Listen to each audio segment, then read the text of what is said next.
Assalamu alaikum, I'm Aisha and you're watching Samaa News. Here are today's headlines. Pakistan has expressed full support for the diplomatic efforts being undertaken by the Kingdom of Saudi Arabia to ensure peace and stability in the Republic of Yemen. In a statement, the Ministry of Foreign Affairs said Pakistan commends the efforts of the UAE in this regard and is closely monitoring recent developments in Yemen. It underlined the need to uphold Yemen's unity and territorial integrity and voiced the hope that Yemeni stakeholders would avoid any unilateral actions that could lead to further escalation. The head of Switzerland Armed Forces has said that it cannot defend itself against a full-scale attack and must boost military spending given rising risks from Russia. Thomas Süssli said the country is prepared for attacks by non-state actors on critical infrastructure and for cyber attacks, but its military still faces major equipment gaps. Switzerland is increasing defence spending, modernising artillery and ground systems and replacing ageing fighter jets with Lockheed Martin F-35s.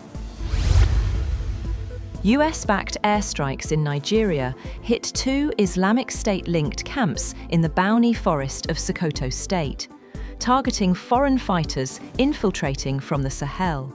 The Nigerian government said the strikes on Thursday were approved by President Bola Tinubu. It said intelligence indicated the camps were being used by foreign ISIS elements working with local affiliates to plan large-scale attacks inside Nigeria.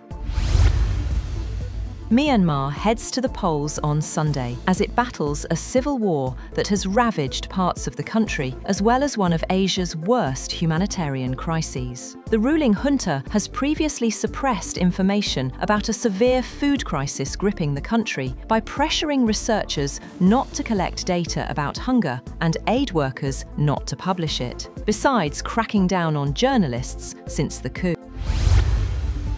Myanmar heads to the polls on Sunday as it battles a civil war that has ravaged parts of the country, as well as one of Asia's worst humanitarian crises. The ruling junta has previously suppressed information about a severe food crisis gripping the country by pressuring researchers not to collect data about hunger and aid workers not to publish it, besides cracking down on journalists since the coup.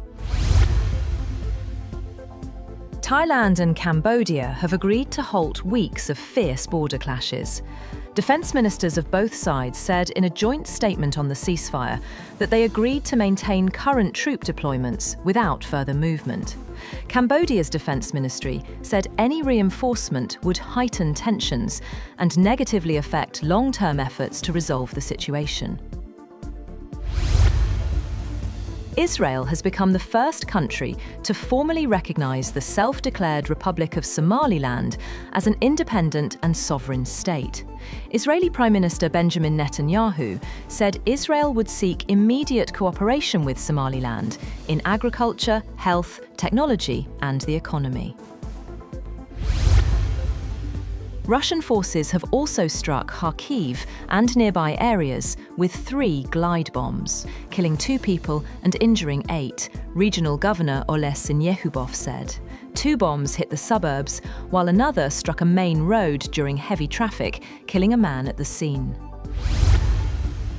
Switzerland cannot defend itself against a full-scale attack and must accelerate military spending, the head of its armed forces, Thomas Süssli, said. Süssli noted that while the country can handle cyber threats and attacks on infrastructure, major equipment gaps leave only a third of soldiers fully equipped in an emergency. Switzerland is modernizing its military, including replacing fighter jets with F-35s, but cost overruns and tight federal budgets slow progress.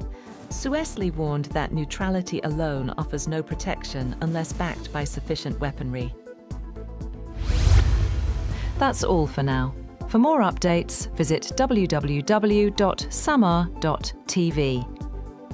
Thank you for watching Samaa News.